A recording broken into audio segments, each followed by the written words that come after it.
GMGP, good morning, good people. Y'all could have been anywhere in the world, but y'all decided to wake up with us. You're sick. You're sick in the head. There's a lot of fantasy football shows out there, but I promise y'all, they not like us. Brock Bowers, you looked a little quicker than fast. What does that even mean? Redraft, Dynasty, best ball, high stakes, we got you covered. And that's MVS and Justin Watson. With some of the dopest tools designed to help you cancel out the noise and dominate your leagues. If there's a white wide receiver named Antoine, sign me up. Maybe it's cultural. I don't know. In season or off season, rain, sleet, hail, and snow, comma, semicolon, period, next sentence. to bring you the most actionable and entertaining content on YouTube. You don't go buy the dip on the Titanic. Quarterback that you love, D-Bro. One of the best values in fantasy football. Prop bets with my man JRich. Is that Yes! Let's go! So wipe the crust out of your eye, get you a cup of coffee. It's time to wake y'all asses up. We're Ray And Jay. in the morning. My God. How good is Dude. he? How good is he? Let's get it, baby. GMGP. It is Wednesday, October 29th, 2025. Y'all decided to wake y'all asses up with myself and my brother from another mother. Y'all know who it is, Jordan Richard. You can find him at your boy, JRich on X. This is Wake Up with Ray and Jay every Monday, every Wednesday, every Friday. We got the good wake up chat in the building. I see y'all talking. Yes, we are on time. We are early today. We are, Patrick said I was drinking coffee on the Yahoo stream, stayed up late. It was that damn Monday night game, man. Then I'm not talking about Monday Night Football. It was the damn baseball game. Dodgers and Blue Jays playing two damn baseball.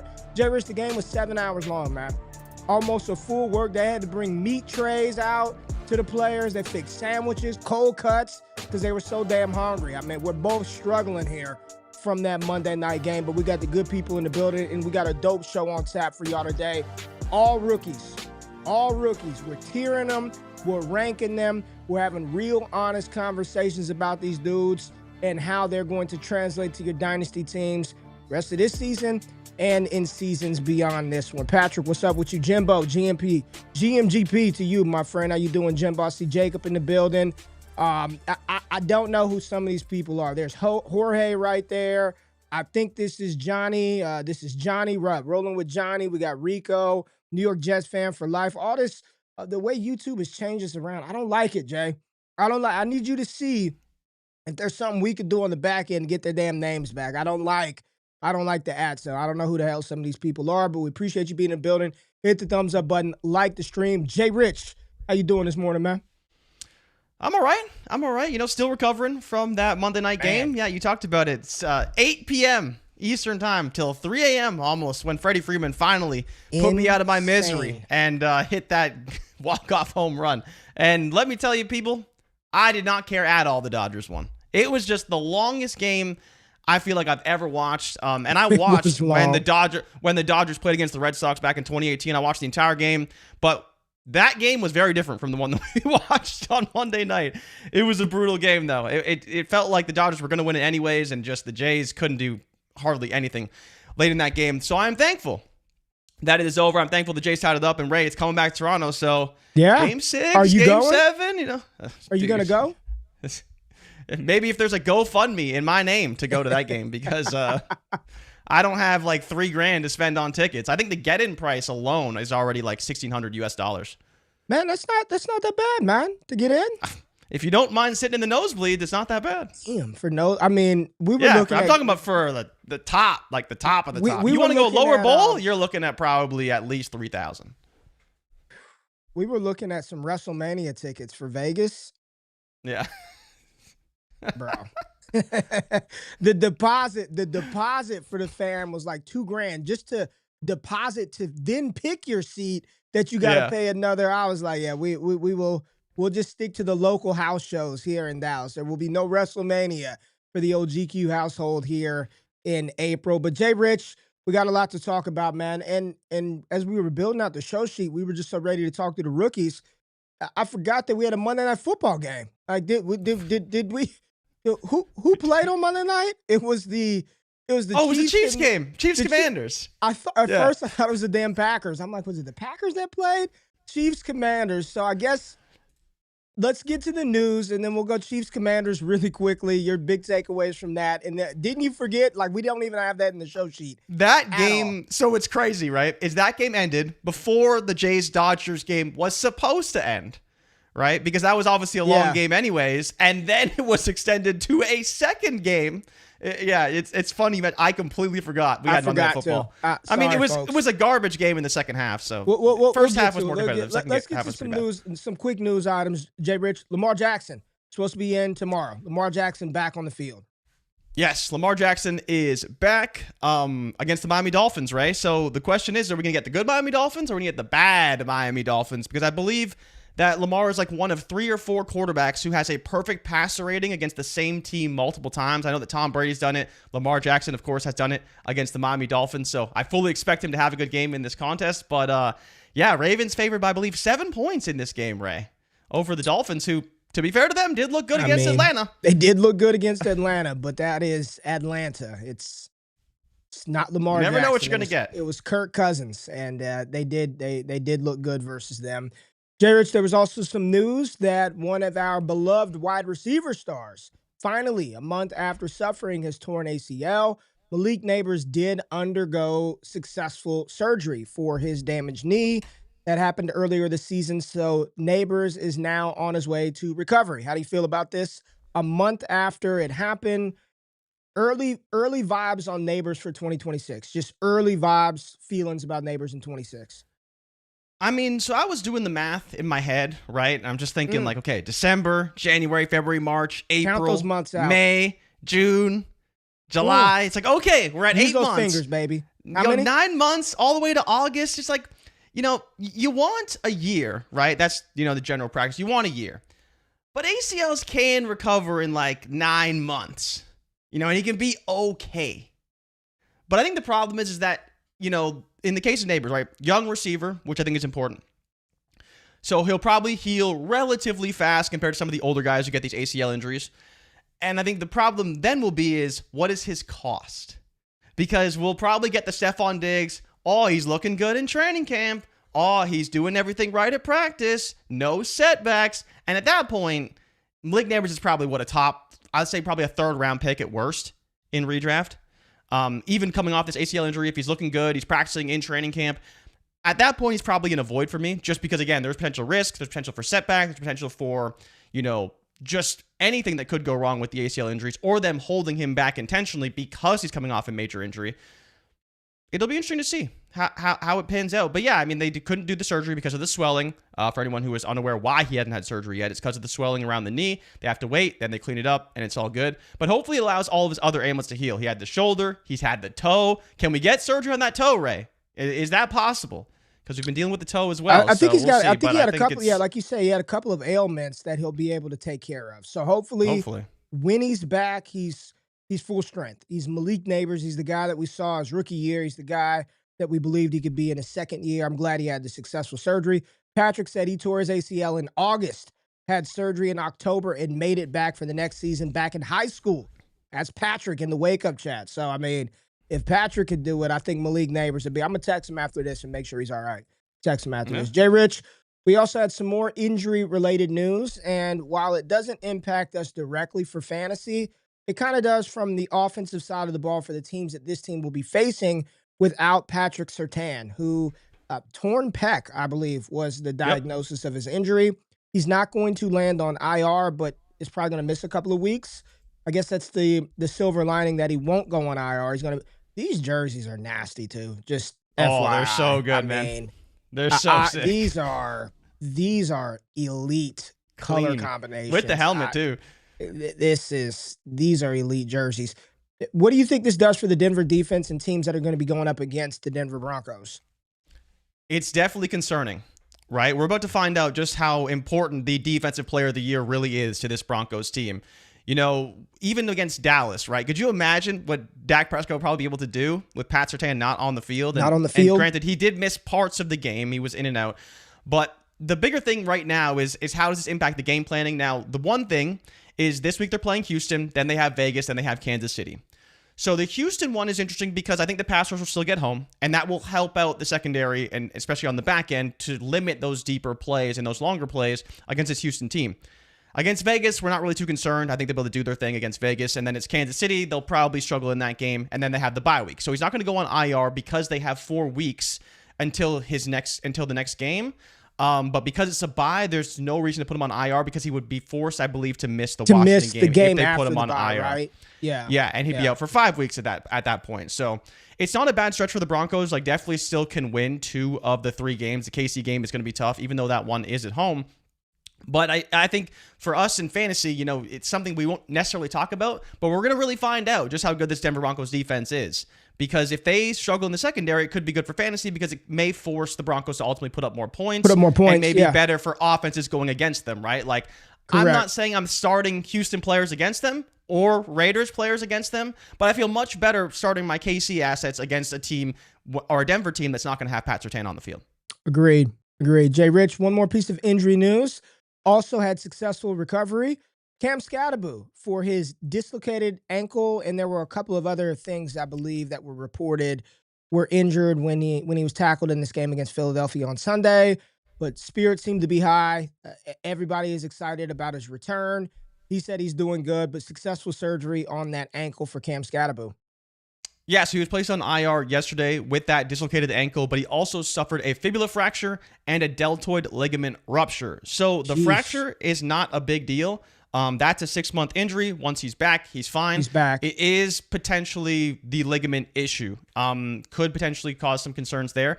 But if it is just a fracture and that ligament isn't a big deal, you're literally talking 6 months and he can return to practice full go, because a bone healing versus ligament healing are 2 drastically different recoveries. And once the bone is healed, it is sound. It is more so about the player's confidence to play on that fracture than anything else, right? You saw the same thing with Paul George. Paul George talked about it when he fractured his fibula as well. So it should be fine for Skattebo, especially coming into next season. And it's just how long does it take for him to recover and get up to full speed, but I'm sure he'll be more than fine as long as that ligament doesn't impact him too much. And then final piece of news, and we probably assumed this was going to happen, but the New Orleans Saints did officially name Tyler Shough the starting quarterback ahead of Week 9. So Tyler Shough will be the starting quarterback for the New Orleans Saints moving forward.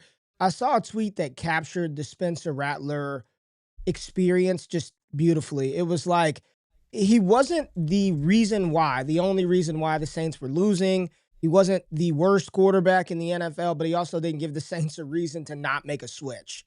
He wasn't playing well enough to where they had to keep Tyler Shough on the bench. They spent, the 40th overall pick on this young man out of Louisville. He's like 30 years old already. They have to see what they have in Tyler Shough. So Shough is the starting quarterback now. Do you have any more confidence in this Saints offense? Man, that's tough because I thought Spence was good enough. Spence turned the ball over too much. But it's the turnovers. But do I believe that Shuck's not going to turn it over? Of course not. He's never played in the NFL before, right? So to believe that he's going to be significantly better than Rattler, I don't know. I do think he throws a better deep ball than Rattler, though, right? Like, I do think there's potential maybe there down the field. But again, it's not going to be... I don't expect it to be much better. And, we talked about it, I believe, on Monday, and I said that I think that the Saints with Tyler Shough are probably the worst team in the NFL, maybe even worse than the Cam Ward Titans. But we'll see how Shough plays relative to Rattler. But I think that Rattler, for everything he's not, he can be a competent quarterback in stretches and put up points. And we'll see if Shough can kind of deliver in the same fashion, because he's definitely going to struggle in some of these games, being so young. And while he is 26, he has no NFL experience, so... All right, JRich, that is the news. Let's get into the meat of the show and rank these rookies, baby. Can you hear the, is my thing coming through the system or is it coming through my headphones, JRich? You couldn't hear the air horns? Okay. No. I don't know what I've done. Now the thing is coming out of the wrong output, but neither. Thank you. There we go. I had to do that. Time to get in to the damn rookies. JRich, we're going to rank them. We're going to tier them. We're going to talk about them. Using Tier Maker over here. We've got 5 sort of categories, 5 grades, A, B, C, D, and F, all right? A, we're categorizing these rookies elite dynasty building blocks. These are like the guys that you think can be wide receiver 1s, tight end 1s, running back 1s for the rest of this season and beyond. We got Bs. They're dynasty building blocks, but they're not the elite guys, right? They're good. They're usable players. They're your wide receiver 2s, your RB2s, RB3s, wide receiver 3s, etc. C, they're fine. Like, they're just flex kind of guys. You think they'll be fine moving forward. D, it's just pure hope. Like, you're hoping some shit turns around. And then F, JRich, midseason, you're just totally out, completely out on the player. Okay. So while I get this set up, I want you to go shoot out a tweet. Go retweet the tweet that's got the video and say we're about to start ranking the rookies as I engage with the audience, because I want the people, right? We got all the rookies down here, got them down there. We're going to start going through this list. Jay, it is okay to place a little bit of projected outcome in this, okay? Like, we're gonna look at the first 8 weeks, and a player like Travis Hunter, first 8 weeks, 7 of them weren't good. It was like one good game in the first 8 weeks. But if you want to place a little fantasy football NFL outcome hopium in these players as we tier them and you rank them, you do it your way, man. You have it however you like. All right. So let's like BK, baby. Let's go. BK, baby. However you want to do it. In the chat will let us know where we're right, where we are wrong. JRich, where we are wrong. Cowboy hat with a hoodie is crazy. It's Oak Cliff, Texas, baby. You got to represent for Texas. It's cold out here. We got to add a hoodie on, and the cowboy hat is a must. JRich, where do you want to? Okay, people are asking Superflex, QB. Yeah, just the players. Like, we're not. Yeah, well I think for me, it's not a ranking. Yeah, it's not a ranking. It's just we're when we talk about grading the players, it's within positions. So you could say Superflex, but like we're still grading Cam Moore, Jackson Dart amongst quarterbacks. Right? Correct. Yeah. Yeah. All right. Well, where do you want to start? Let's start with the A's, the elite dynasty building blocks. JRich, who do we want to throw in there first? Where do you want to go? Emeka Egbuka, absolutely. Emeka Egbuka, the season that he's having right now, he's absolutely in that elite dynasty building block tier. He's got the ADV, the value is there. People love him. You go look at trades, what people are paying to get him, how he's performing, who he's playing with. No question, Egbuka is an elite dynasty building block asset. Yeah, and I'm trying to think where we go next. Yeah, there's nothing to really say. Egbuka's as good as it gets, man. Like, you can't expect much more from him, especially, this is just another classic tale of, well, is there too much target competition in this spot, right? And to be fair, I think the problem is now we may use Egbuka's situation as a measuring stick in future years to say this player can break out just like Egbuka did, even though a lot of things went in his favor, and that's not necessarily going to be the case in other situations. But even in the case of like a Travis Hunter, right, who I don't know where we're going to grade him. I kind of have my own thoughts on Hunter. Things are opening up for Hunter. Once again, right, we always talk about the second half of the season for rookies as a great time to start looking at, are they starting to break out? Are they starting to see more opportunity? We're very impatient in Dynasty, and so now is a great time to talk about where they're at and kind of where we project them going forward, because we should expect some breakouts in the second half, and Travis Hunter probably would be one of those players. I don't know if I'd quite put him into elite, but I think he's definitely a B so far this season. Well, let's stick with our A's. C. Let's stick with our A's. Tyler Warren, A. Correct? Tyler Warren's an A. Yeah. Tyler Warren is an easy A this season. One of the best tight ends. Not just the best, one of the better rookie tight ends, but one of the best tight ends in the NFL right now. We had this conversation a couple of days ago. We did a little would you rather, Warren versus other tight ends. Bowers, it's tough McBride, to not put him number one, man. Kraft, Warren, and we'll talk about another guy here in a little bit. So we got Egbuka and Tyler Warren as A's so far throughout their rookie season. 8 weeks in. Jay, anybody else that you think is deserving of an A grade? Quinshon Judkins, we've got Ashton Jeanty, Omarion Hampton. Are there any other A's that you want to give out? Tedero McMillan, Jackson. It depends Dart, on how tough maybe. we're grading. Well, you're the grader. I think these two are definitely A's. Like, they're locked in A's. Would you give Jackson Dart an A?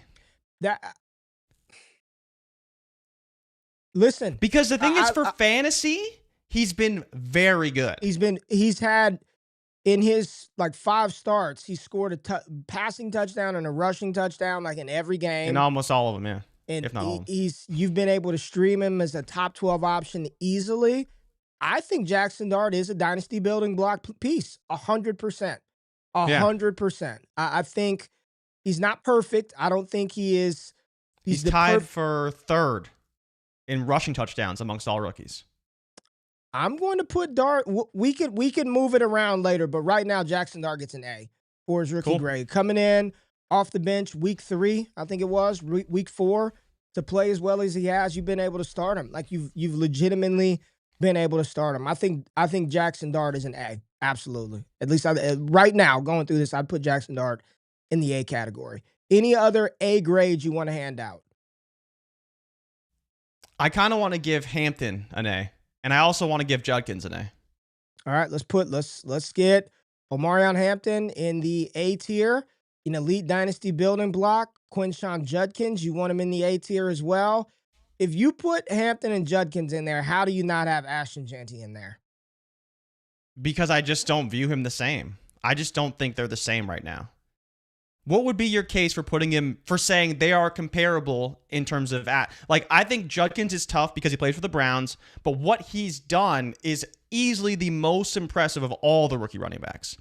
And I think Hampton, when he's healthy, we know he's going to be an elite asset because of the team he plays for, right? Playing on the Chargers. We expect him to be a very good offense. If you don't think he's an elite asset, I'm fine with that. I would be fine having Judkins as the only elite asset because elite assets deliver regardless of circumstance. And I think that's exactly what Judkins is doing. A or B for Hampton? You make the call. A or B? So the offense makes him an elite asset for me. But if we're talking about the talent and kind of what he's shown on the field, I could understand giving him a B. He'd be it's like a B+ versus an A-, right? I think Hampton is right on that border of a B+, A-. Maybe once we get to the B grades, it will help adjust some things around for the A tier players. So in the A tier, elite dynasty building blocks midway through the 2025 rookie season, we've got Emeka Egbuka, Tyler Warren, Jackson Dart, Quinshon Judkins, and Omarion Hampton. JRich, you want to move on to the B's? B grade? Yeah, that's it for me on the A's. I think we might be moving some stuff around. And if you had to order these guys, rank them. Re-rank them right now.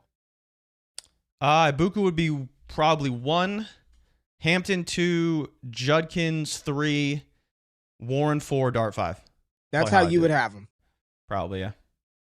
Okay.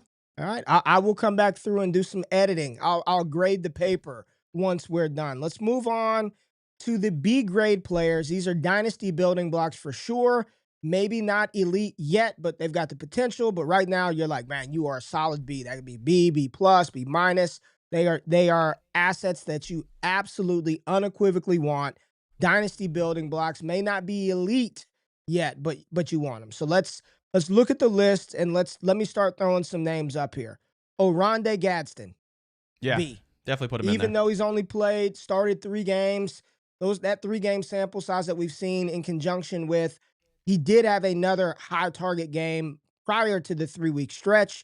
I think Gadsden is somebody that you absolutely want to build around. Onesie position like tight end, you get somebody like this, it sets you up for so much flexibility moving forward that you don't even have to bother with trying to scrape and claw and find a guy that maybe can be a guy at the tight end spot. You don't have to dive in any of those shallow waters.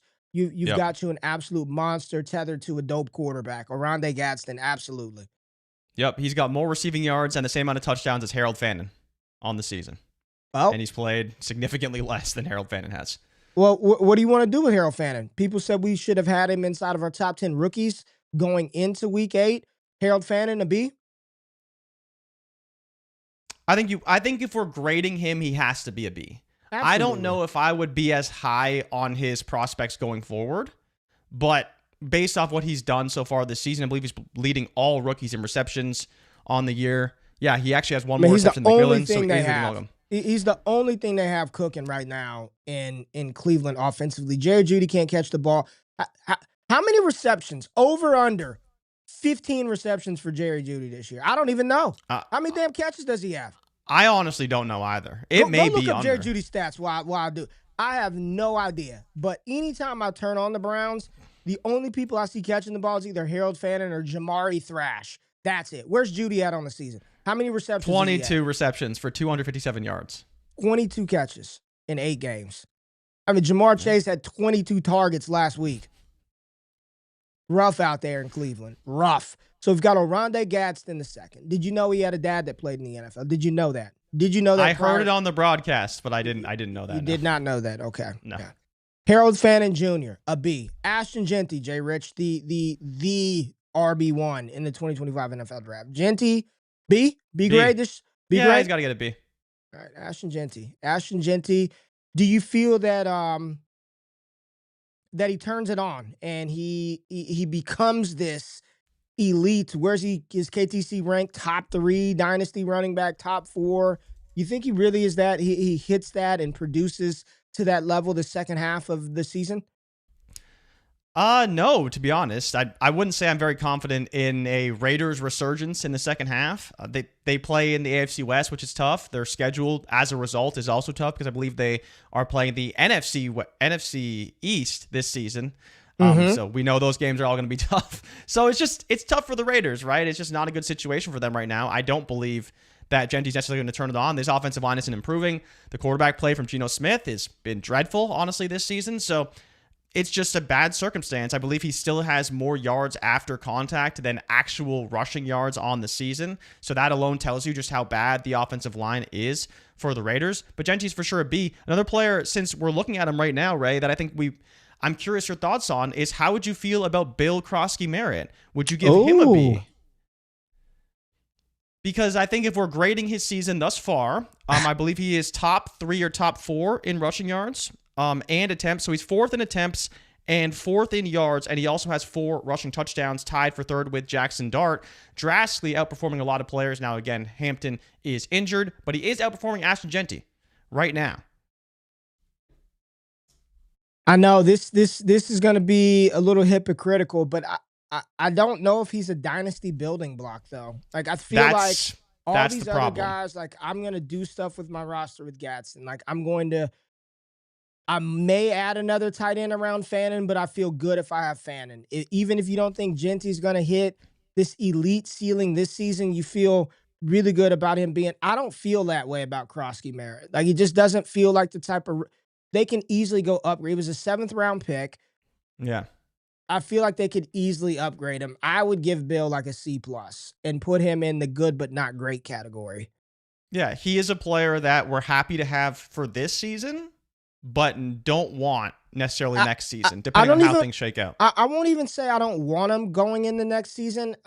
You just have him, right? If you have him, you're like, oh, I got a running back for next year. But the hype that he had week 1, I don't think he will regain that. Absent him just smashing down the stretch, I think Krosky-Merritt's like a C+, good but not great. That's where I'd put him, Jay. Cool. Okay, put McMillan in the B, because McMillan's definitely a B. Yep, McMillan. Right. I mean, honestly, product of circumstance. He's a product of circumstance. He is headed and destined towards.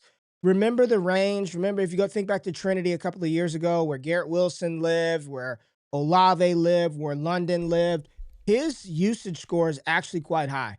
You look on the Trinity, like his usage score for what he does on that Carolina team, it's only Teterow and McMillan. The problem is the offense is just so bad. Like Bryce Young is not very good.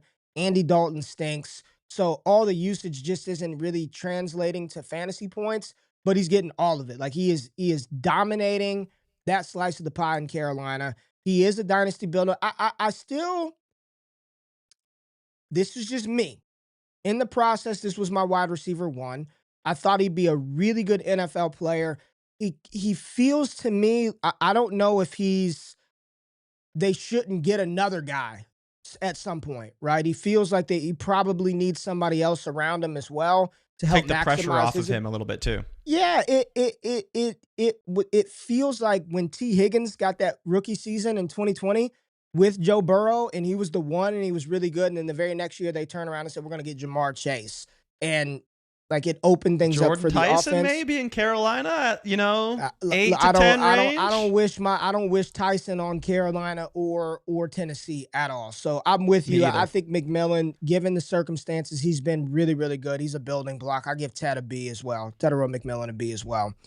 Yeah, I wanted to give a little bit of context with Tet because people don't realize just how good he's been relative to Ibuka. Like, Ibuka's in this dynasty building block, top 10 receiver tier. He has 34 receptions. McMillan has 37. He's got 562 receiving yards. McMillan has 512. But the difference is Ibuka has 5 touchdowns. McMillan only has 2. 2. Right? But we're talking about a difference of 3 receptions and 50 yards. Okay. It is 3 touchdowns, right? You want to move him up? I don't know if I would move him up because, again, you know me, and I wasn't the biggest fan of McMillan going in. I think the circumstance isn't necessarily changing. If we're ranking them, though, he would be very high on my B tier type of list, right? Maybe even ahead of Gadsden. Okay. But either way, I wanted to kind of add that context. People don't really realize that he's again underperforming, kind of based off where people thought he'd be, but he's not that much worse off than Ibuka was is right now, right? That's fair. That's fair. I'm looking at the chat. I'm looking at the chat right now, just seeing what they say. It's Warren. Ray called it early despite the hate. Yeah, Warren is I'm way behind in the chat. We're on Tyler Warren. Move him up. Yeah, we haven't gotten a scat yet, but I saw him. Scataboo, JRich. Scataboo. Now, I feel like I set this up for us to have hypocritical conversations, because if we're talking about this season, I'd give Scataboo an A. I think you give him an A. Yeah. Is he an elite dynasty building block running back? I don't think so. What are your thoughts? Am I wrong saying that? Can both things be true? Can he be an A for the season? His final rookie grade is an A, but when I don't think he's an elite dynasty building block. I don't. So here's the problem with Cam Scataboo.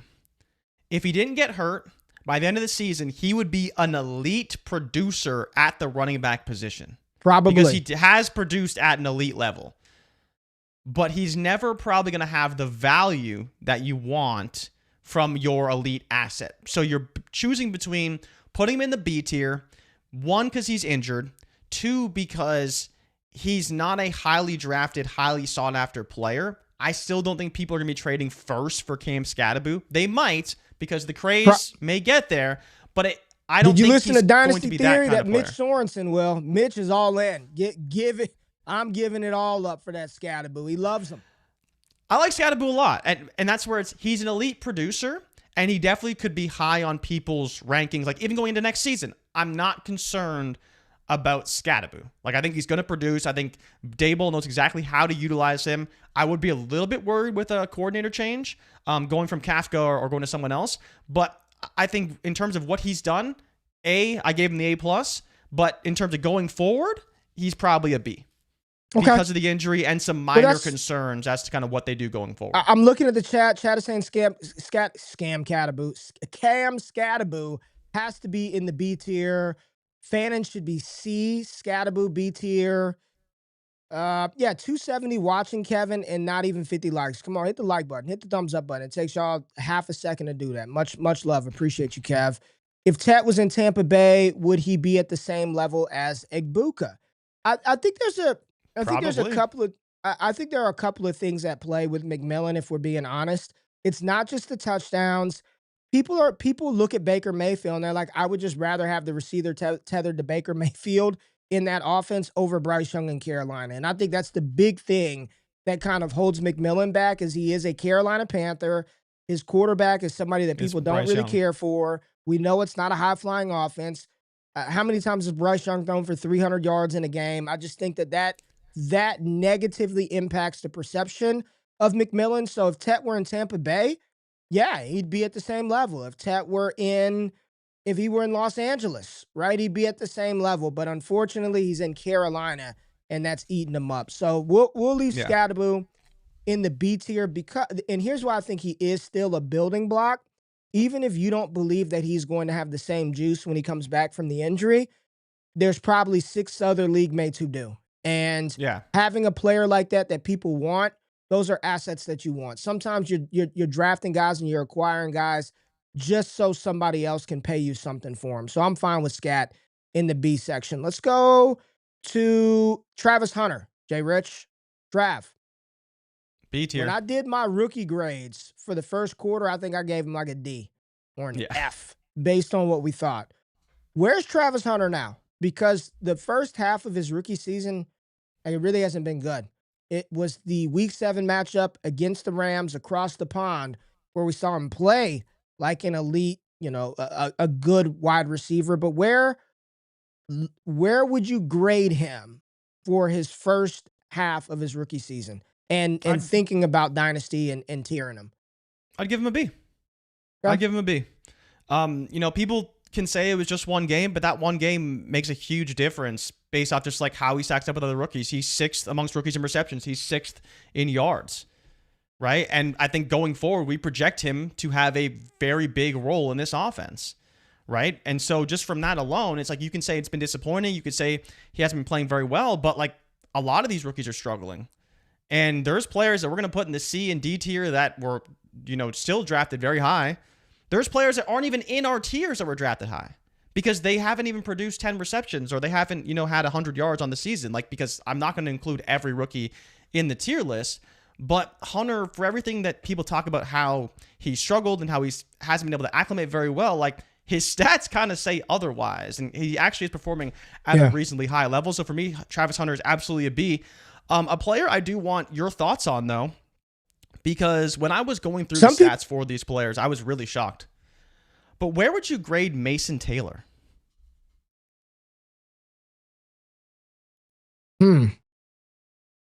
Mason Taylor has 29 receptions for 242 yards. He's got the 5th most receptions amongst all rookies this season. I think he's here. I think he's in the B tier. I know the Jets are a mess. Abysmal. I know that they stink. I know they've got quarterback issues.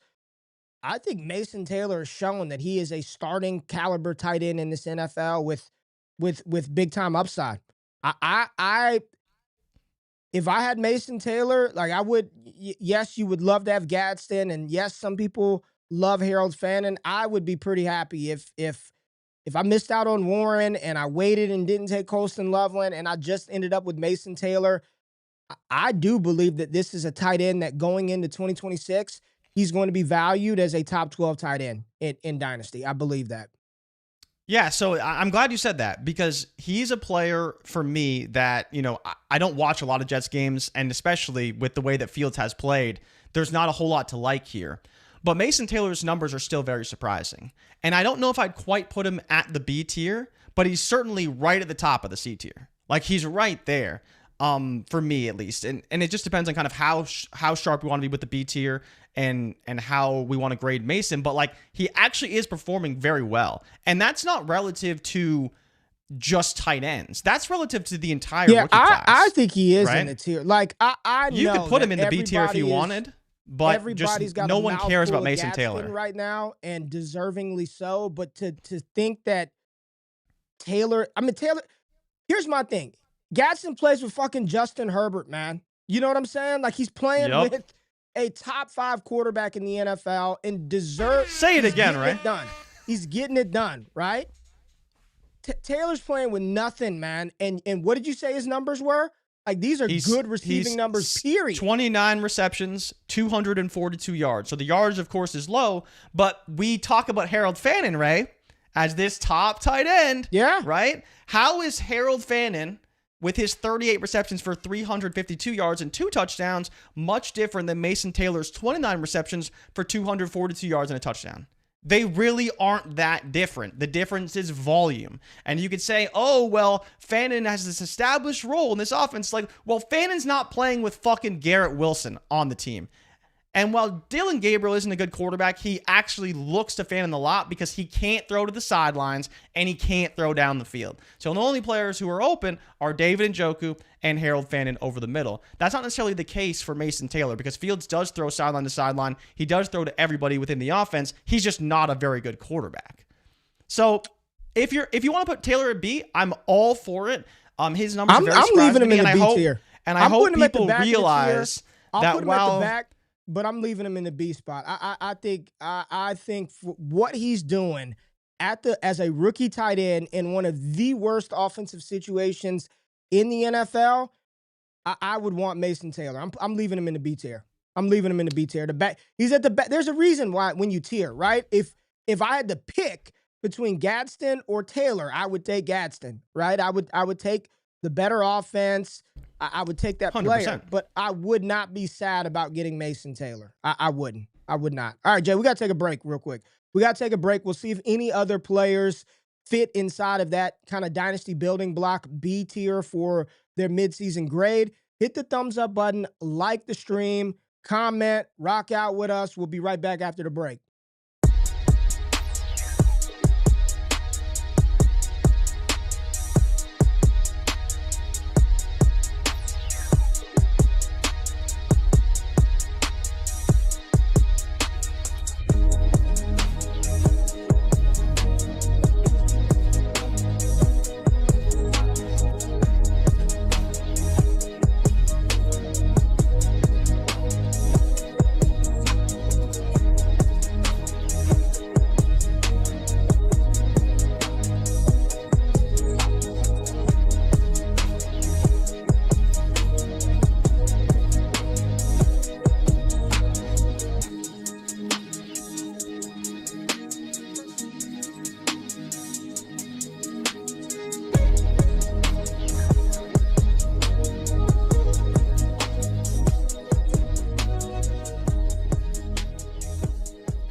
Appreciate y'all pulling up. It's Wake Up with Ray and Jay every Monday, every Wednesday, and every single Friday. Check out all of our other content on DDFFB. Scott, Shane, Ty, Brandon, Dynasty Theory, Gabe, Dynasty Deal Show, all types of fantasy football content going down over there. Subscribe to the podcast feed. If you can't join live, you can listen to the show after the fact.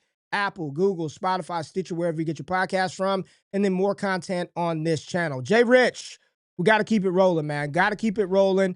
Johnny, we cannot change the rookie stats. If you want to come produce the show, you can go gather all of that information. It's this is not ESPN. We cannot just change the stuff that quick. So let me just answer that since you've asked twice.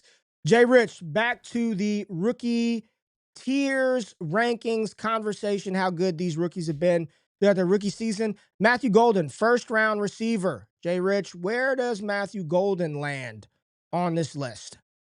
He's honestly like a D or an F for me. Wow. Is it too harsh to say he's an F? Yes. Okay, fine. Yes. But where is the hope the for hope, Matthew Golden? The hope is there hope? There are some numbers that when he's thrown the ball, he's really good. When he's thrown the ball, he doesn't get the ball thrown to him. He doesn't get the ball. His numbers aren't terrible, like 21 receptions, 253 yards, still no touchdowns. But for me, it's not necessarily that I think he's been so bad that I need to put him in the D tier. But like Jaden Reed isn't playing and he's going to come back. Christian Watson just walks into the offense and he's the third Damn near option. 100 yards. Damn near 100 yards. And you could argue that Savion Williams is actually the better fantasy asset right now than Matthew Golden. I wouldn't quite go that far. Because he hardly ever plays. But there's just not a lot of upside right now for Golden. And I don't think that's necessarily going to change. Now, maybe they get rid of some guys. I believe Watson actually re-signed, so he's going to be back. I think Dobbs they can finally get rid of at some point, but he'll probably be back too. Like, there's just too many people on this team. It's Tucker Kraft, and then it's if you really want to take your shot at somebody, then go for it. But I'm just not willing to take my shot on Matthew Golden right now. Maybe you could throw him in the back of the C tier, but I think he's kind of at the top of the D tier for me. All right, let's leave him there right now. Let's leave him in the D tier. Let me throw another name at you. Let's go with Woody Marks, JRich. Woody Marks. Where does Woody land? Woody Marks, the running back that nobody knew about, that yet I told everybody about early in the process. Really starting to make his name in Houston. He's good out of the backfield, as we've discussed. He's starting to get carries out of the backfield. He's explosive. Where does Woody Marks rank? Grade and then like Dynasty. What do you think he is? I think he's probably near the top of the C tier. Okay. Maybe you could put him in the B tier. I think the problem for me is that, both of us kind of know who Woody Marks is, and at some point, they're probably always going to have someone with him within the offense. And then even projecting going forward, like, when is this Houston offensive line going to be fixed to where we can kind of see him thrive to at least reach his potential a little bit more. So I like Woody a lot, especially what he offers in the receiving game.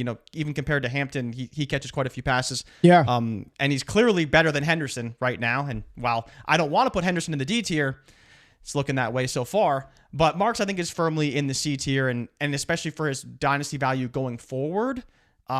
It's not hope, but it seems like it's he feels like he's got a role, right? I don't know if in 20 what I'm not gonna say is Woody Marks is gonna be the lead dog in 2026. I'm not gonna go that far, right? I'm not gonna go that far and be like he's gonna be the starting running back and leading the way by himself in Houston in 2026.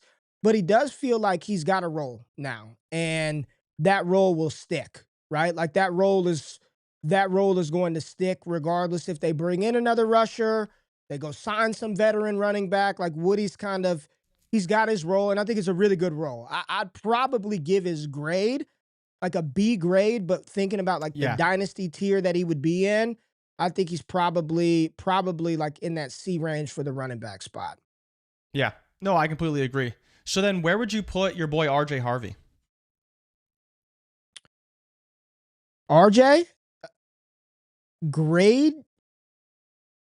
I think he's in the same range. Like he's just a running back. I don't think that we're ever going to talk about RJ Harvey as everybody right here. I think there's a chance that we talk about McMillan as a top 12 receiver. There's a chance that happens. Gadsden's already inside the elite tier of tight ends. Jeanty's a top running back. Fannin is valued as a top 12 tight end.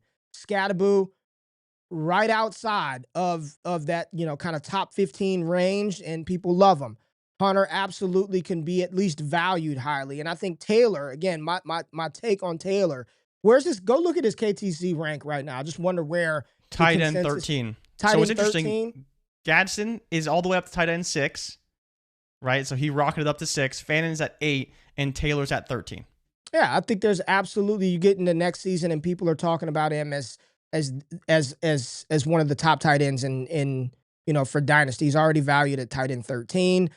I'm not foreseeing that with Woody or Krosky Merritt. So I think C, in probably production wise, he'd be like right this season. He'd be up here, right? He'd be up here for what he's done this year. But moving forward, I'd have him in that tier. RJ Harvey, like you said, he's probably in the C tier. Great. He's more than hope. Like he's more than hope. They use him. They just don't use him a lot. It's J.K. Dobbins' backfield, and I don't think Harvey will ever be valued as a top 12. Where's he at? KTC. I don't know if he'll ever get like top 15 value. JRich. I think he's a good player. Not great. He's 19. 19th. He's at 19. Krosky Merritt is at 21. Henderson is at 16. Scattaboo's at 15. And that's, I'm not even Woody's looking at all the way down at 30. I've done this long. Who is at 30? Woody. Woody's at 30? Yeah, I've done this. Like, they're just outside of them just being outliers. I doubt they'll ever have that kind of steam in Dynasty. They'll never have that type of steam. TreVeyon Henderson. Is he a D? The grade is like a D. The grade is an like F. a D, but his tier is probably right here, right? Yeah, he's not pure hope. No, he's not. He's not pure hope. And we want to, truthfully, I want to have him in the B tier, but he's not earned it. He's not earned it though. You want to have Henderson here? Yeah. He hasn't earned it, but that's where I want to have him. But he's firmly with RJ Harvey in the C tier. I agree.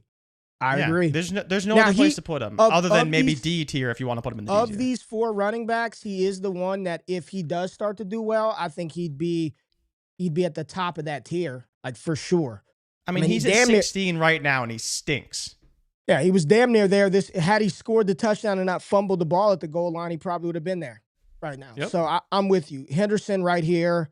Let's see anybody else that we're going to put in the C tier. There's a lot of guys that could go in the C tier, right? That's the hard part. And so, like, where would you put Manungai in the C tier? Because I'm actually intrigued by Manungai. I don't think he's pure hope. He's probably somewhere in between pure hope and good, not great. This is an interesting one because the more opportunity. Now, granted, the Bears didn't do anything versus Baltimore, But they're giving him every opportunity, JRich. They're giving him. He took the first carry too, didn't he? He took the first carry. I think multiple back-to-back weeks he took the first carry. I think. They're giving him. They're giving him opportunity. Where's he ranked? He's got to be like RB 40 something in Dynasty. Let me start scrolling. Yes. Go to the next page. RB 44. He is somehow behind Caleb Johnson. Wow. Who probably shouldn't have made the tier maker list. He's better than pure hope, right? Like Monunga's better than pure hope. So I tend to think so. Because the thing is that even chat for this one. We're gonna go to chat for this one. Where's Kyle Monunga at? Where's even Monunga? Going forward though, like even projecting into this season, there is room to gain value for Kyle Monunga. Like he's going to be in a split backfield with DeAndre Swift for the rest of the season. Now again, much like Bill Krosky-Merritt, much like we talk about with some of these other complementary backs, I don't expect him to just take over the role, for Swift to leave, for him to be a starter on this team. You could put him in D if you want, but I think I would have him in the C tier. I think I would. He'd probably be like right at the back or close to the back. But like, would you rather have Kyle Monunga or Ollie Gordon? Because I kind of think Ollie Gordon is a bit more in the D tier. And he's been pretty good, but I just don't know how he's going to get any value or go up in value. I like Ollie. And D tier doesn't mean you cut him. He's not anything, but yeah, he would be behind Monunga for me. Okay. So we got Monunga in the D tier. We've got Gordon in the D tier. Caleb Johnson is an F. Like, I'm just getting it right there. Just absolutely hit the sad trombone. What? It just womp womp womp. He is an F. Let's give out some more Fs right now. Dylan Gabriel, F. Hit the sounder again. Gabriel's an F. Cam Ward, everyone's favorite. Where are you at? Let's fantasy football wise. Is it hope, or are you just like, no, thank you? Because he's not here. He's not good, but great. He's not a dynasty building block. This is where the tiers, it breaks with Cam Ward. In one QB, he is an F. Okay. Right? Like, if you're talking single quarterback, this dude is a bona fide F.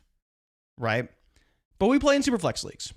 Okay. So you have to project for some type of value gain from Cam Ward. It's hope, though.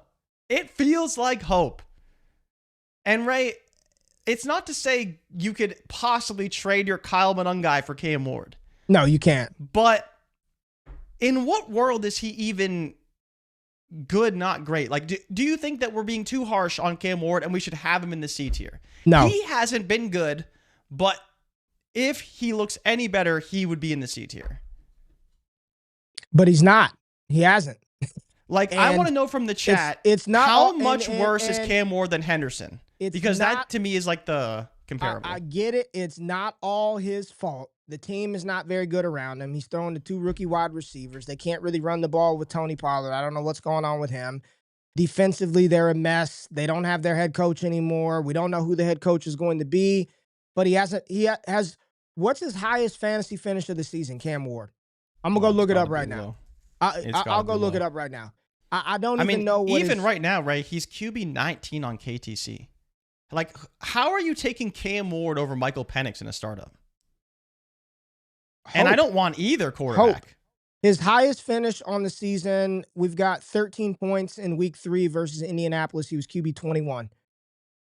Well, he got 13.8 last week, so 13.8. He doesn't run the ball. He's trending up, right? He does not run the ball. He turns the ball over, whether it's interceptions or fumbles. He takes a ton of sacks, and they're not going to flip this roster around in one season. Like, they're not. I don't have confidence they're going to flip it around in one season. I think he's a hope play. He hasn't even been good. He's been unusable. You'd be better off starting somebody else opposed to Cam Ward in your super flex spot. So I think he's a D. I think he's a pure hope guy. Even projecting moving forward, you're not selling me that he's a good asset right now. We'll see how it plays out. I can't project he's going to be good going forward. Yeah, what does Tennessee do around him? Do they improve shit? Then we'll have a different conversation. But right now, I want no Cam Ward. I want no Cam Ward. Let's would go you put Io Manor in the same tier? Or would you put him in the good, not great tier? I mean, who's better, Elik or Chimray?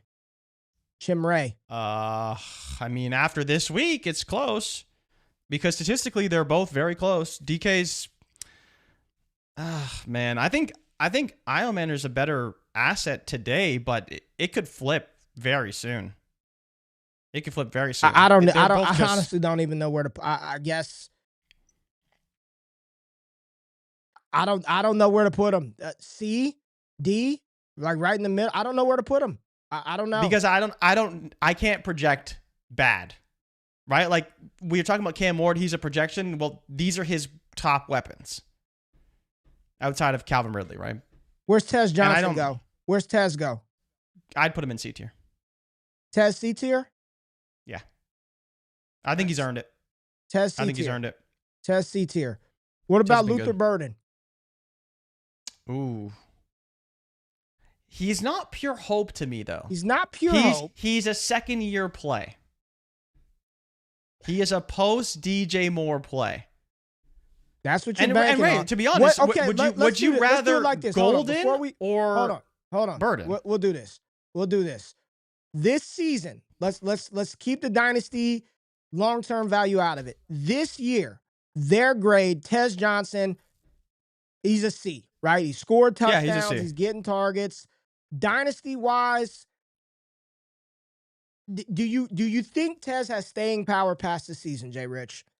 Do you think he's got staying power past the season, or is it just hope? Is that the hope?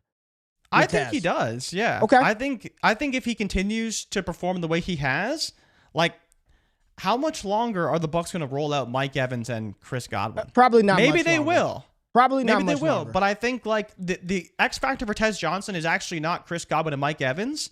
It's Jalen McMillan. That's the guy that's going to eat into his snaps. Right? So if you think McMillan is a big factor in this offense, which to be fair to McMillan, he is pretty good. Maybe you put Tez in the D tier and say he's a bit more hope than you'd like, but he's definitely performed at the C tier. Jeff said if Tez is in the C, then Monungai should be in the C tier. We kind of talked about Monungai in the C tier, right? Yeah. And then right here, I think this is Johnny. I'm not sure. It's SF Milkman, maybe not. It said second year play is literally pure hope. I don't disagree with that statement at all. You don't disagree with that? I can't disagree with that. Somebody said sounds like pure hope for Burden. Okay. I can't disagree with that. Okay. I won't. But we've also seen Burden perform very well in games where DJ Moore has been absent. So if Burden is in hope, where's Chimray, DK, and Elik Eomanor? Because you're not going to sell me that they've been. That's the reason why for me Burden is C tier. He hasn't done a lot. He hasn't done shit, man. He's not in the C tier. He hasn't been good. He has not been good. He hasn't been good. But he doesn't play. It doesn't matter. When he's on the field, he's good. He just doesn't play. He's not good when he's on the field. He doesn't get the ball. He doesn't get the ball. Then why is he averaging well over 11 yards a reception? How many catches does he have? 13. For 171 yards and a touchdown. No, he's not in the good. He almost has as many yards as DK. And DK actually plays a lot. And they're both right here. They're both here. They're both right. They're right here. They're both right here. I'm not putting Burden in this. But tell me what Tez's stats are. What's Tez got? Tez has 15 receptions for 213 yards and 2 touchdowns. So 2 more receptions, 40 more yards, and 1 more touchdown. It's not a drastic difference. So now you think Tez is more hope. Better? Maybe it is. Even though he's been much better than this season. He's been better than Golden. He's been better than Golden. But would you rather have Golden or Burden? Golden. And why is that, Ray? Is it that first round draft capital? Nah, just Jordan Love, #1 EPA per drop back on the season. Just they need to clear out a way. Get Christian Watson out of there and let Matthew Golden shine. This is where do you do a Colston Loveland? I think he's pure hope, man. Would you say he's not because he's a tight end?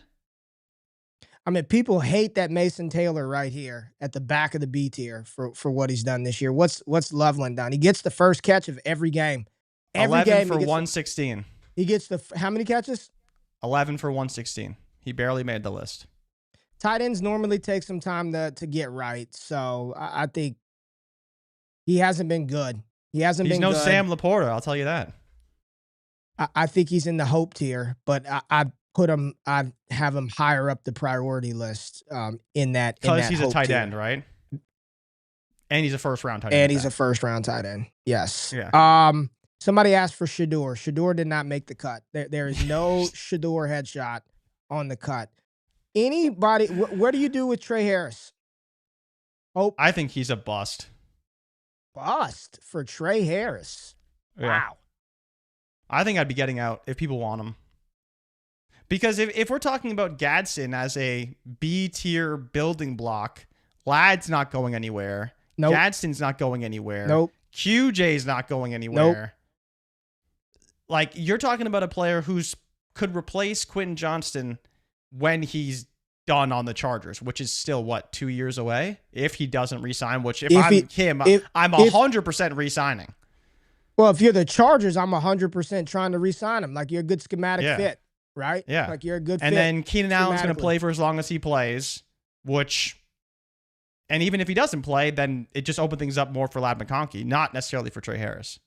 I think I wouldn't put him in the bust here. I think there is some hope for Trey Harris. I would have him right here alongside. But are you talking Loveland. about hope for second year? Because I think he's more like 2+ years and beyond hope, which is the only reason why I have him in the bust here.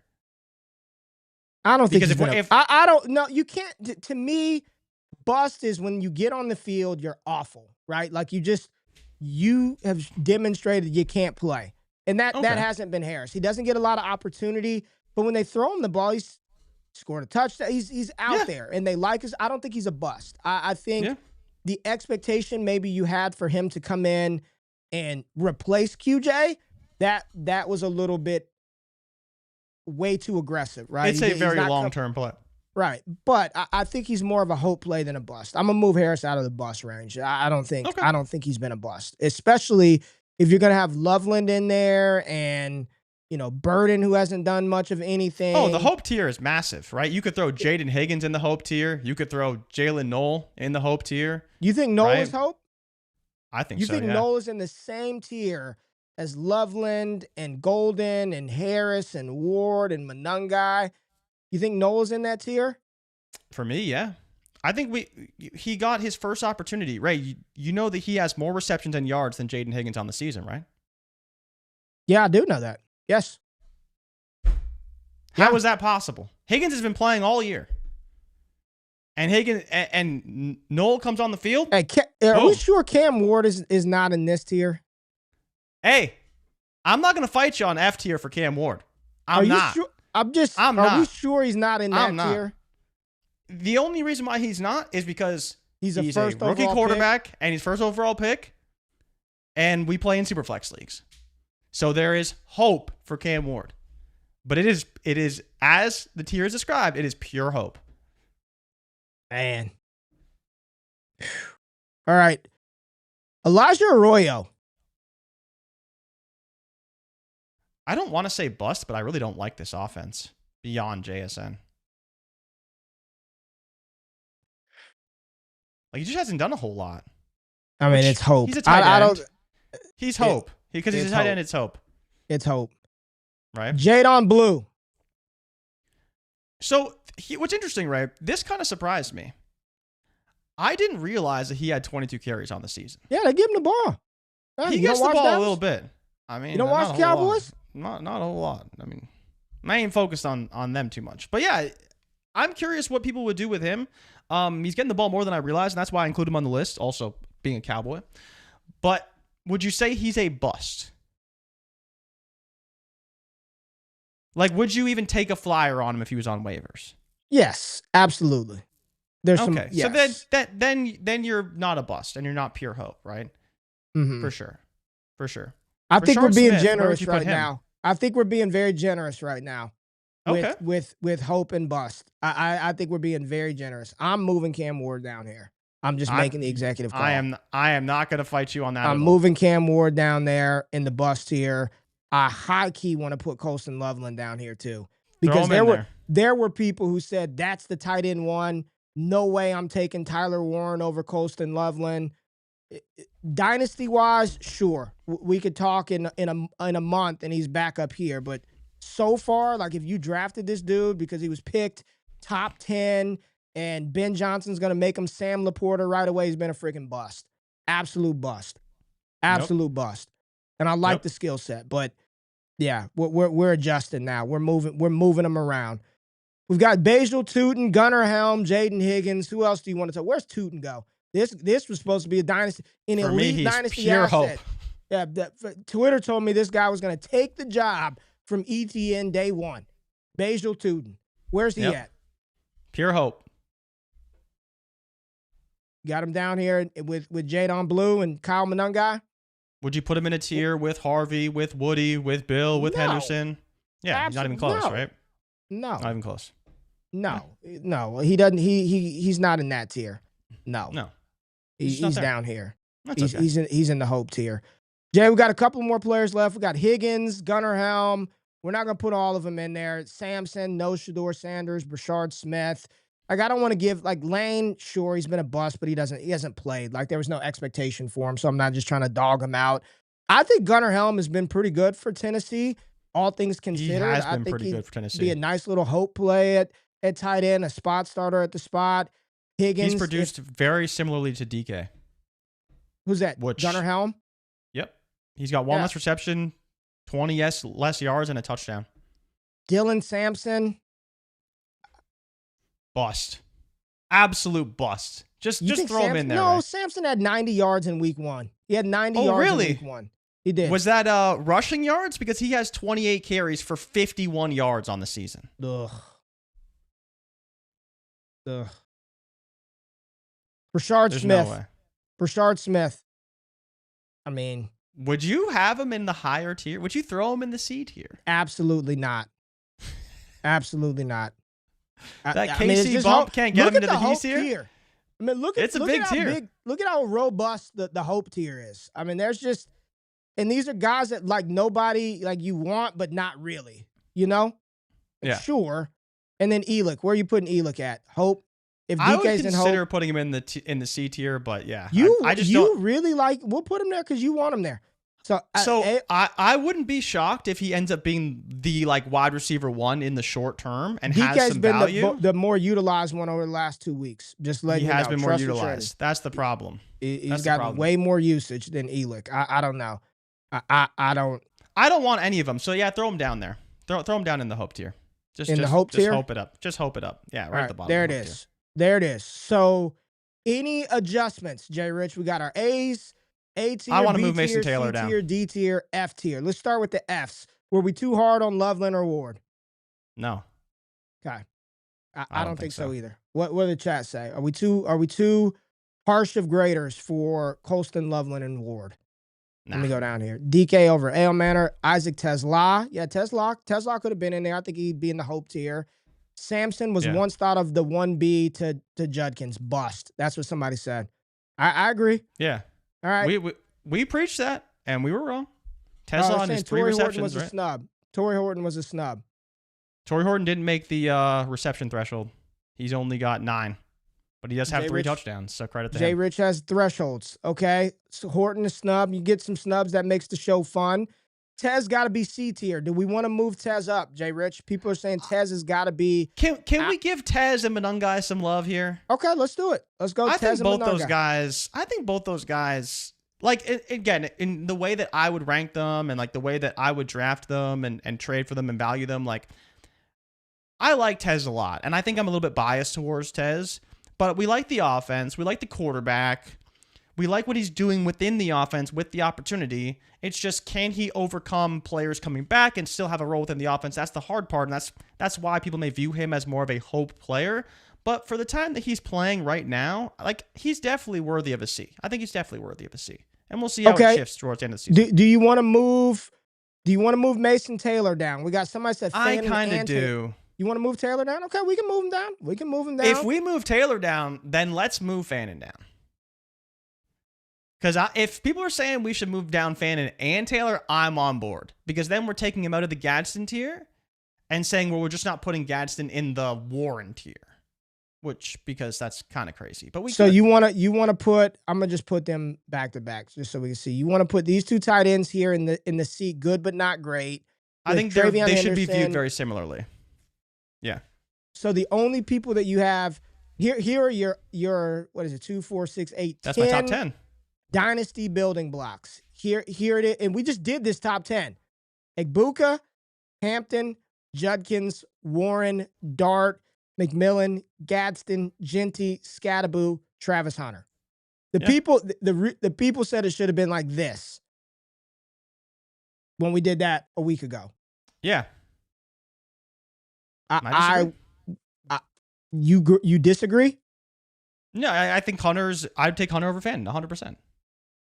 I mean, I would take Henderson over Fannin too, but we got some confirmation from a couple of people that say the F tier is solid, but people still don't like Loveland down here as a bust. They don't like Loveland in the bust here. Are we? I'm just asking one more time. Too harsh on Colston Loveland, JRich. We are definitely a little harsh, but I'm fine with it. I'll stand on it. He hasn't done much of anything. I still prefer Luther Burden within the offense, even with, the tight end versus wide receiver type of thing. Like, that's just how I feel about the offense. Okay. All right. They're saying Fannin above Taylor, so leave Fannin up here. All right. That's. We said we'd have him at 11. He's at 11. There he is. Right? When we did the rookie rankings, it was those. He was 10, at 11. And we said we'd have him at 11. Okay. Right. Golden. We good with Golden here? The only one Golden's. I'm kind of looking at is Matthew Golden, because he is on the field. He's running routes. When they throw him the ball, he's good. It's just Jordan Love. I mean, what option is he? The number 1 in that offense is Tucker Kraft. The number 2 is Romeo Dobbs. The number 3 looks like Christian Watson. They're doing it without Jaden Reed. And 4 could still be Jaden Reed. Jaden Reed. And then you've got Matthew Golden. I think there's a lot of hope there. He feels like a better team schematic fit than he is a fantasy football producer. And even compared to other players, right? Like, you compare him to Alec Eilmanor. 2 less receptions than Eilmanor, 20 less yards. He still does have no touchdowns. But, like, if Eilmanor is a hope player, Golden is right there, and Golden was a first rounder. Mm-hmm. Right? So, like, statistically, there isn't really a reason why we'd put him at much higher. Like, again, when we talk about Mason Taylor is drastically outproducing Matthew Golden right now. So that's where it's tough. Yeah. It's tough.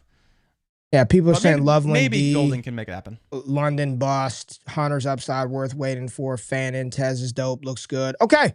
All right, Jay. I'm okay with it. I'm okay with it. I think ultimately, like, the guys that you really, really, really want, and I do think that Jeanty could, when we do this again, he could rise up into there. I fully expect Gadsden to rise into that range. I think Travis Hunter has the potential to get into this elite dynasty tier sort of category. But right now, like, if you're why don't you we have this set up right here. Okay. Why don't you give the people your end of season projections, right? So move some players around based off how you think they could finish and how you think they will be tiered in the end of the season. So you kind of get a feel for not just where we're at right now and kind of how we project, but where you think these players could be towards the end of the season and at the end of the season. End of the season, I think it'll look a lot like we have it right here. I do think Hunter's going to ascend to that tier. I do think Ashton Jeanty goes into that tier. I do believe Oronde Gadsden will go into that tier. I think at the end of the season, you're just telling me what I think could happen. Like, we saw Henderson play really good this past week. He was awesome outside of fumbling the freaking ball. I think there's a real chance to where he makes that jump into where people feel a lot better about him as one of their RBs, their RB2 going into 2026. So I think Henderson has the potential in this offense with Drake May to jump into that tier. I don't think Harvey does, Jay. I tend to agree. Overcoming Dobbins, J.K. Dobbins is a lot harder than Ramondre right now. I think so. Unless Dobbins goes down, I just don't think Harvey is going to ascend to that tier. I think he could be in this, like, you know who he feels like? Feels like he can be a Jaylen Warren, like a really good player, but like no one's building around Jaylen Warren. But he's good. He can do this. He can do that. He can catch the ball. I think Henderson is the one that can jump from that C tier up here.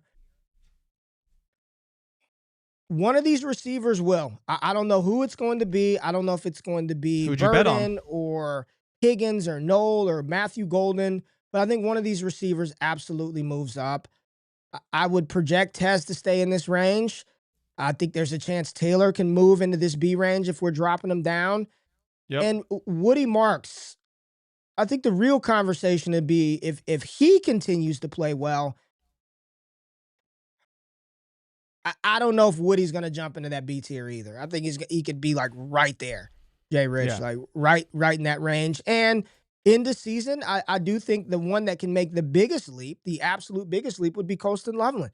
If he starts to produce, he's a tight end, he's got the capital, he's in this offense, he could absolutely jump all the way up, I think, to B. I don't know if he's going to get into the Gadsden Warren range, but I definitely think that he can be right next to Harold Fannin when it's all said and done. But right now, he hasn't played worthy enough to kind of warrant that. So I think that's in the season. I think you're going to still have Igbuka, Hampton, Judkins, Gadsden, Warren, Jeanty, Dart, Travis Hunter, McMillan. I don't think Carolina's good enough to get him there. Right? It doesn't seem like it's going to happen. And that's what's hard, right? Is even comparing the numbers to Ibuka's, they're so close, but it feels like that gap in like perceived value is enormous because of Bryce Young versus because of Bryce. Yeah, because of Bryce Young. Anything else you want to say about this one? I'm gonna hit the chat before we get out of here. I think you hit on all the major names. I do think there's a world where Burden could come up. You know, in the way you talk about somebody just Loveland said ascending. I think Burden could also ascend in a lot of ways. And maybe Cam Ward, again, I don't really see it happening personally, but maybe. And then outside of that, would you give any shout to Sampson potentially if Judkins misses any time? I still don't think it's going to happen for him. I just don't think he's good enough personally.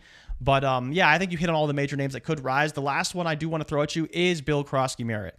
Because while we struggled to rank him, his numbers are actually pretty good. Like he still has 400 yards on only 82 carries. Cam Scadaboo had 410 yards on 101 carries. He's got 4 touchdowns to Cam Scadaboo's 5. It's just the fact that he's Bill Krosky-Merritt and he's not Cam Scadaboo, right? And I think the other side of it is Jaden Daniels will be back. And if this team can even look half as good as they were last season, he may end the year with like nearly 1,000 yards and 10 touchdowns. And at that point, people may say, well, maybe there is some staying power to Bill Krosky-Merritt. And that's the only reason why I wanted to bring him up. Okay.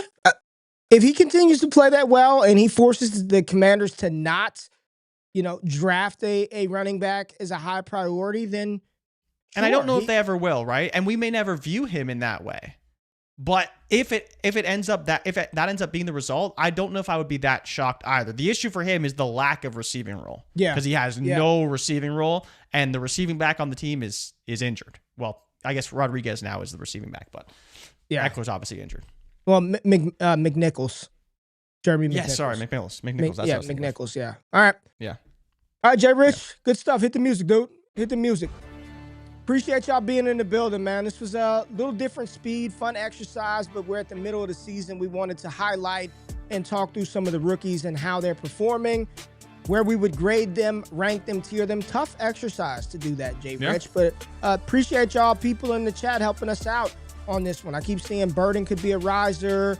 We've got Knoll that could rise. I think that's going to be contingent. Nico Collins is back, so let's see how the rookies play when Nico Collins is back on the field. One real quick before we get out of here, would you trade Hendo or Harvey for Woody or Bill Plus? Would you make that deal? Probably not. Trading Henderson to get Woody or Bill Krosky-Merritt Plus. I would probably not. Maybe Harvey, but I wouldn't do it for Henderson. Love that Hendo, right? I'm never down tiering like that. Henderson, Love, JRich. All right. Can't do it. Get us out of here, man. Thank you for everybody for tapping in. Make sure you like and subscribe. Thank you for everyone who also participated in this exercise, because it's not easy, right? Projecting based off where they're at and where we're going forward. But hopefully it was valuable to you. If you have any trades or potential trades, let us know in the comments and we can try to get to those. But thank you guys so much for tapping in. And of course, we will see you on Friday, previewing all things week 9 and talking about all the latest injury news and updates going on around the NFL. So thank you for tapping in, and we'll see you guys on Friday. We're out. Peace.